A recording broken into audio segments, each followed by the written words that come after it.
Hello dear students. तो rotation का problem है, अच्छा प्रॉब्लम है एचसीवी का।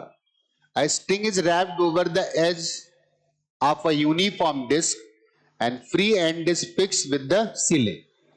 The disk moves down unwinding the string. Find the downward acceleration of the disk. Question के according यहां पर एक डिस्क है, ऐसे मान लेते हैं। इस पर एक स्ट्रिंग है और उस स्ट्रिंग का दूसरा एंड कहां से कनेक्टेड है? सीलिंग से कनेक्टेड है। और हमसे बोलता है कि डिस्क एक्सलरेशन बताओ। इसका मतलब वो ट्रांसलेशनल एक्सलरेशन की बात कर रहा है। तो डिस्क पर एक ग्रेविटी का फोर्स लगेगा, किधर एक्ट करेगा? नीचे लगेगा। जब ये नीचे जाने की कोशिश करेगी तो स्ट्रिंग पर एक टेंशन आएगा, तो वही टेंशन डिस्क पर ऊपर लगेगा। There are two forces on the disk, one is downward and one is upward. ये प्राइमरी था, सेकेंडरी था, क्योंकि ये इसी की वजह से जनरेट हुआ है, तो ये इससे बड़ा तो नहीं हो सकता। तो इस डिस्क के साथ क्या होना है? इस डिस्क को ट्रांसलेट करना है नीचे। लेकिन यहाँ पे एक इवेंट और भी हो रही है। क्या?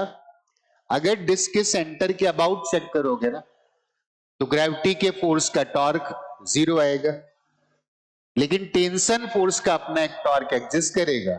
और अगर टेंशन फोर्स का टॉर्क एग्जिस्ट करेगा तो ये टॉर्क क्या करेगा? इस डिस्क को सेंटर ऑफ मास के अबाउट रोटेट करा देगा। इसका मतलब इसके पास एक एंगुलर एक्सलरेशन आएगा और एक फोर्स की वजह से नीचे एक्सलरेशन आएगा, दैट इज ट्रांसलेशनल एक्सलरेशन। तो हम लोग क्या कर सकते हैं? हम एक ट्रांसलेशन की इक्वेशन बनाते हैं। हमने डिस्क को अपना सिस्टम मान लिया, तो नीचे की तरफ फोर्स कितना था?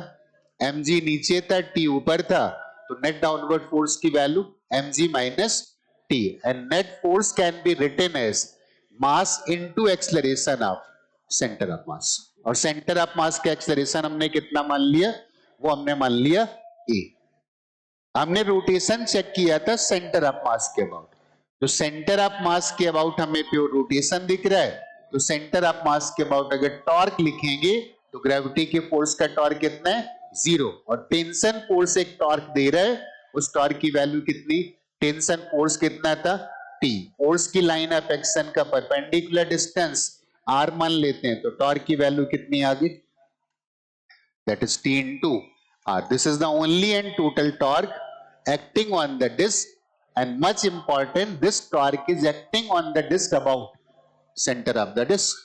और सेंटर के अबाउट हमें प्योर रोटेशन दिखता है, तो प्योर रोटेशन के लिए हम टॉर्क की वैल्यू को क्या लिख सकते हैं?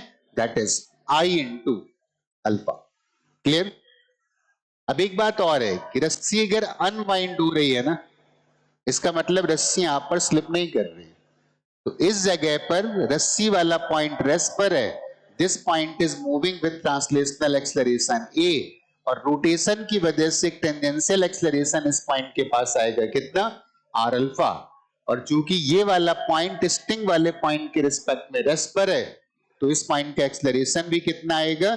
0। यहां से क्या लिख सकते हैं, जिसको तुम बोलते हो प्यूरोलिंक equation, A equal to r alpha. हमारा मोटिव तो a निकालना था। अगर हमारा मोटिव ए निकालना है तो यहाँ पे अल्फा की वैल्यू पुट कर देते हैं, तो अल्फा की वैल्यू कितनी आएगी? That is A divided by R. इससे टी निकाल लेते हैं, तो T into R equal to I A by R. तो टी की वैल्यू आ जाएगी I A divided by R square. इस टी की वैल्यू को यहाँ पे पुट कर देते हैं, M G minus I into A divided by R square, and that is equal to M A. इसको राइट में ले जाओगे, ए कॉमन लेते हैं, तो राइट में ले जाएंगे तो राइट में आ जाएगा m plus I divided by R square into A, and that is equal to M G. तो एक्सलरेशन की वैल्यू आ गई कितनी?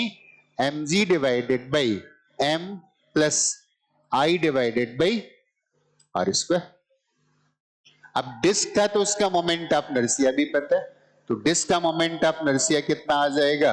That will be M R square divided by 2। तो आई की वैल्यू को एम आर स्क्वायर बाई 2 लिखेंगे, this will be M by 2 M into G divided by M plus M R square divided by 2। R square या R square cancel होगा, इधर 3m by 2 आएगा, 2 ऊपर जाएगा, तो 2mg divided by 3m, and this will be एक शायद are square भी है, आर स्क्वायर तो कैंसिल हो गया, एम एम कैंसिल हो गया, this is 2g divided by 3। Disc के सेंटर ऑफ मास का एक्सलरेशन मतलब डिस्क का ट्रांसलेशनल एक्सलरेशन वो आ जाएगा 2g divided by 3। I hope ये बात समझ में आ गई होगी।